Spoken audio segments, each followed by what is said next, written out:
இன்றைக்கு நாம் தியானிக்க இருக்கிற வசனம் லூக்கா 12ஆம் அதிகாரம் 32வது வசனம். பயப்படாதே சிறுமந்தையே, உங்களுக்கு ராஜ்யத்தை கொடுக்க உங்கள் பிதா பிரியமா இருக்கிறார். பயப்படாதே சிறுமந்தையே. தங்களுடைய சீஷர்களை நோக்கி ஆண்டவராகிய இயேசு கிறிஸ்து அவர்களோடு பேசும்போது இப்படியாக சொல்றார். இந்த லூக்கா 12ஆம் அதிகாரம் 22வது வசனத்துல பாருங்க. பின்னும் அவர் தம்முடைய சீஷரை நோக்கி, இப்படி இருக்கிறபடியினால் எண்ணத்தை உண்போம் என்று உங்கள் ஜீவனுக்காகவும் எண்ணத்தை உடுப்போம் என்று உங்கள் சரீரத்துக்காகவும் கவலைப்படாதிருங்கள் என்று உங்களுக்கு சொல்லுகிறேன். சீஷர்களுக்கு இதை சொல்றார். நீங்க சிறு மந்தையா இருக்கிறீங்க, இந்த ஊழியத்தை நீங்க செய்ய போறீங்க, தேவனுடைய ராஜ்யத்தை கட்டுவதற்காக தேவன் 12 சீஷர் அப்போஸ்தலர்களாக அவர் தெரிந்து கொண்டார்னு பாக்குறோம். அவர்களுக்கு சொல்றாரு, எண்ணத்தை உண்போம், எண்ணத்தை குடிப்போம், ஜீவனத்துக்கு என்ன பண்ணுவோம் அப்படியெல்லாம் நீங்க யோசிக்காம உங்க சரீரத்துக்காக நீங்க கவலைப்படாம இருங்கன்னு சொல்றார். ஏன்னா ஆகாரத்தை பார்க்கலும் ஜீவனும், உடையை பார்க்கலும் சரீரம் விசேஷமா இருக்குது. அதனால காக்கைகளை கவனித்து பாருங்க. அவைகள் விதைக்கிறதும் இல்லை, அறுக்கிறதும் இல்லை, அவைகளுக்கு பண்டக சாலையும் இல்லை, களஞ்சியமும் இல்லை. இல்லாவிட்டாலும் அவைகளையும் தேவன் பிழைப்பூட்டுகிறார். பறவைகளையும் நீங்கள் எவ்வளவோ பறவைகளை பார்க்கலும் நீங்கள் எவ்வளவு விசேஷித்தவர்கள் நீங்க சீஷர்களை குறித்து பேசுறார். அதனால சிறு மந்தையே நீ பயப்படாதே, என்ன நித்திய ராஜ்யத்துக்கு என்று நீ அழைக்கப்பட்டு இருக்கிறார். அந்த ராஜ்யத்தை கொடுக்க பிதாவாகிய தேவன் பிரியமா இருக்கிறாரு. அதனால் அதை குறித்து நீங்க கவலைப்படாதிருங்கள்னு சொல்றாரு. எபிரேயர் 12ஆம் அதிகாரம் 28வது வசனத்துல பாக்கணும்னா, ஆகையால் அசைவில்லாத ராஜ்யத்தை பெறுகிறவர்களாகிய நாம் பயத்தோடும் பக்தியோடும் தேவனுக்கு பிரியமாய் ஆராதனை செய்யும்படி கிருபையை பற்றி கொள்ள கடவோம் நீங்க வசனம் சொல்லுது. அப்ப அசைவில்லாத ராஜ்யம் ஆகிய அந்த பரலோக ராஜ்யத்துக்காக நியமிக்கப்பட்டவர்களா இருக்கிறீங்க. அப்படிப்பட்ட நீங்க பயத்தோடும் பக்தியோடும் தேவனுக்கு பிரியமாய் ஆராதனை செய்யும்படி கிருபையை பெற்றுக்கொள்ளுங்கன்னு சொல்றாரு. 1 பேதுரு 1ஆம் அதிகாரம் 4-5 வசனத்துல இருந்து பார்த்தோம்னா, அவர் இயேசு கிறிஸ்துவை மரித்தோரிலிருந்து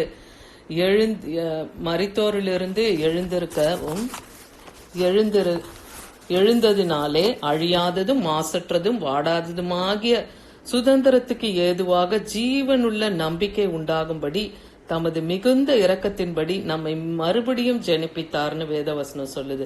அப்போ அவர் மரித்தோரிலிருந்து இயேசு கிறிஸ்துவைனா, பிதாவாகிய தேவன் தான் இயேசு கிறிஸ்துவ மரித்தோரிலிருந்து அவர் உயிரோடு எழுப்பினார். அவர் அழியாததும் மாசற்றதுமான வாடாததுமாகிய சுதந்திரத்துக்கு ஏதுவாக அந்த ஜீவனுள்ள நம்பிக்கை உண்டாகும்படி. அப்போ நாமும் மரித்தால் ஜீவன் உள்ளவர்களாய் நித்திய ராஜ்யத்திலே காணப்படுவோம். அந்த நம்பிக்கை நமக்குள்ள வேணும்.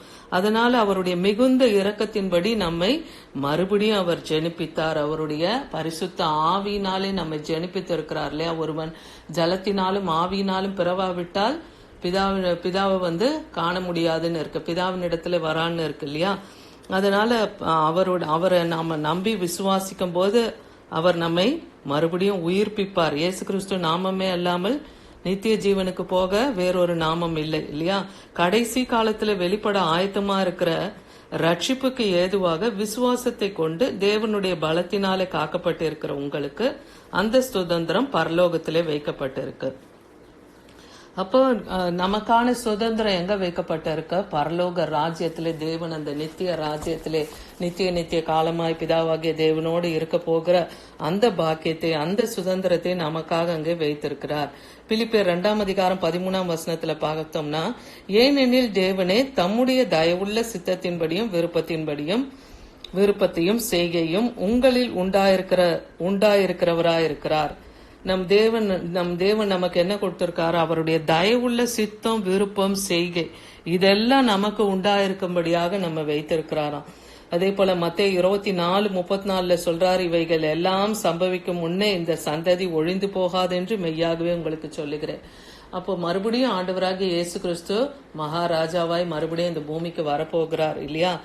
அப்போ அவர் அது காணும் வரைக்கும் இந்த சந்ததி அழிந்து போகாது என்று மெய்யாகவே சொல்லுகிறேன்னு தன்னுடைய சீஷர்களுக்கு இந்த வார்த்தையை சொல்லுகிறத பாக்கிறோம். 2 தெசலோனிக்கர் 1ஆம் அதிகாரம் 11ஆம் வசனத்துல பார்க்கும்போது, ஆகையால் நம்முடைய தேவனும் கர்த்தராகிய இயேசு கிறிஸ்துவும் அளிக்கும் கிருபையின்படியே நம்முடைய கர்த்தராகிய இயேசு கிறிஸ்துவின் நாமம் உங்களிடத்திலும் நீங்கள் அவரிடத்திலும் மகிமைப்படும் பொருட்டாக இயேசு கிறிஸ்துவின் நாமத்தினாலே நாம அவரிடத்துல மகிமை பெறும்படியாக, தேவனுடைய ராஜ்யத்திலே நாம் மகிமை அடையும்படியாக, மறுரூபம் அடையும்படியாகவே நம்மை அவர் தெரிந்து கொண்டிருக்கிறார் என்பதை நாம் விசுவாசிக்கணும். சரி, யாரையெல்லாம் அப்படி அழைத்திருக்கிறார்னு நாம பார்க்கும்போது ரோமர் 8:28-32 வரைக்கும் பார்த்தோம்னா, அன்றியும் அவருடைய தீர்மானத்தின்படி அழைக்கப்பட்டவர்களிடத்தில் அன்பு கூறுகிறவர்களுக்கும் சகல நன்மைக்கு ஏதுவாக நடக்கிறது என்று அறிந்திருக்கிறோம்னு பாக்கிறோம். அப்போ தேவனுடைய அழைப்பு, யாரையெல்லாம் தேவன் அழைத்திருக்கிறார், யாரெல்லாம் தேவனிடத்துல அன்பு கூறுகிறார்களோ அவர்களுக்கு சகலமோ நன்மைக்கு ஏதுவாய் நடக்கும்னு சொல்றாரு. அதே போல தன் குமாரனாகிய இயேசு கிறிஸ்து அநேகருக்கு சகோதரராய் முதற் பேரானவராய் அவர் காணப்பட்டார் இல்லையா. தேவன் எவர்களை முன் குறித்தாரோ அவர்களையே தம்முடைய குமாரனின் சாயலுக்கு ஒப்பாயிருக்கும்படியாக முன் குறித்திருக்கிறார். அப்ப யாரெல்லாம் இந்த உலகம் தோன்றுவதற்கு முன்பாகவே தேவன் தன்னுடைய பிள்ளைகளை முன்குறித்து வைத்திருக்கிறார், அவர்களை தான் அவர் அழைத்து அறிந்திருக்கிறார். எவர்களை முன்குறித்தாரோ உங்களை அழைத்திருக்கிறார். அழைத்தவர்களை அவர் நீதிமான்களாக்கி, நீதிமானா இருக்கிறவர்களை அவர் கடைசியா மகிமைப்படுத்தவும் வல்லமை உள்ளவரா இருக்கிறார். அப்படி தேவன் நம் பட்சத்துல இருக்கும்போது நமக்கு விரோதமாய் நிற்பவன் யாருன்னே சொல்லுது. தன் சொந்த குமாரன் என்று பாராமல் நம்ம எல்லோருக்காகவும் அவரை ஒப்பு கொடுத்த அவரோடு கூட மற்ற எல்லாவற்றையும் நமக்கு அருளாது இருப்பது எப்படி? அப்போ தன் சொந்த குமாரனையே நமக்காக இந்த பூமியிலே மனுஷகுமாரனை அவர் கொடுத்து மனுஷன் படுகிற எல்லா பாடுகளையும் அவர் இந்த பூமியிலே பட்டார். நமக்காக, நம்முடைய பாவம் அக்கிரமம் மீறுதலுக்காக அவர் ரத்தம் சிந்தி மரித்தார். அப்படி தன் ஒரே பேரான குமாரனை நமக்காய் கொடுத்து அவர் இந்த உலகத்தில் இருக்கிறவர்களுக்கு இடத்துல அன்பு கூர்ந்ததை பாக்குறோம். இப்ப பிதாவின் அன்பு பெரிதா இருக்கிறது. அப்படி இருக்கும்போது அவரோடு கூட மற்ற எல்லாவற்றையும் நமக்கு அருளாது இருப்பது எப்படி? அப்போ மத்தது நமக்கு கொடுக்க மாட்டாருன்னு நம்ம நினைப்பது எப்படி இல்லையா? அப்ப நமக்கு நித்திய ராஜ்யத்தை நமக்கும் வைத்திருக்கிறேன்னு சொல்றாரு. ஏசாயா 40:11 பார்க்கிறோம். மேய்ப்பனை போல தமது மந்தையை மேய்ப்பார், ஆட்டுக்குட்டிகளை தமது புயத்தினால் சேர்த்து தமது மடியிலே சுமந்து கரவலாடுகளை மெதுவாய் நடத்துவார்னு இருக்கு. அப்போ இன்றைக்கு நாமும் கர்த்தரிடத்துல நம்மை ஒப்புவிக்கும் போது தேவன் நம்மையும் அழைத்து அறிந்திருக்கிறார் இல்லையா. அவர் நம்மை முன் குறித்திருக்கிறார். இப்போ கர்த்தருடைய சித்தம் இல்லாம யாரும் இந்த செய்தியை கேட்க முடியாது. அப்ப தேவன் அழைத்து இருக்கிறார்னா நித்திய ராஜ்யத்துக்கு என்று உங்களையும் நியமித்து வச்சிருக்கிறார். அப்ப மேய்ப்பனாகிய கர்த்தர் நம்மையும் மேய்த்து எப்படி ஒரு ஆட்டுக்குட்டிகளை தம் புயத்திலே சுமந்து செல்லுகிறது போல இந்த உலகத்தின் பாடுகளை கடந்து போக அவர் நம்மை ஏந்தி சுமந்து தப்புவிக்க அவர் வல்லமையுள்ளவரா இருக்கிறார். தமது புயத்திலே அவர் சேர்த்து கொள்ளுகிறார். அவர் மடியிலே அவர் நம்மை சுமந்து ஒரு கரவலாடை மெல்ல மேய்க்கிறது போல, எப்படி ஒரு குட்டி போட்ட ஆடு மெதுவா நடக்குமோ அது போல மெல்ல கரவலாடுகளை நடத்துகிறது போல நம்மையும் அவர் மெல்ல மெதுவாய் நடத்த அவர் வல்லமையுள்ளவரா இருக்கிறார். அதனால இந்த உலகத்திலே எந்த ஒரு காரியத்தை குறித்தும் நாம பயப்படாமல் திகையாமல் நம் தேவனை மாத்திரமே நோக்கி பார்த்து அவரை மாத்திரமே நாம் நம்பி இருக்கணும்னு சொல்லப்படுது. மத்தேயு 14:27 சொல்றாரு, இயேசு அவர்களோட பேசி திடன் கொள்ளுங்கள், நான் தான், பயப்படாது இருங்கள் என்றார்னு.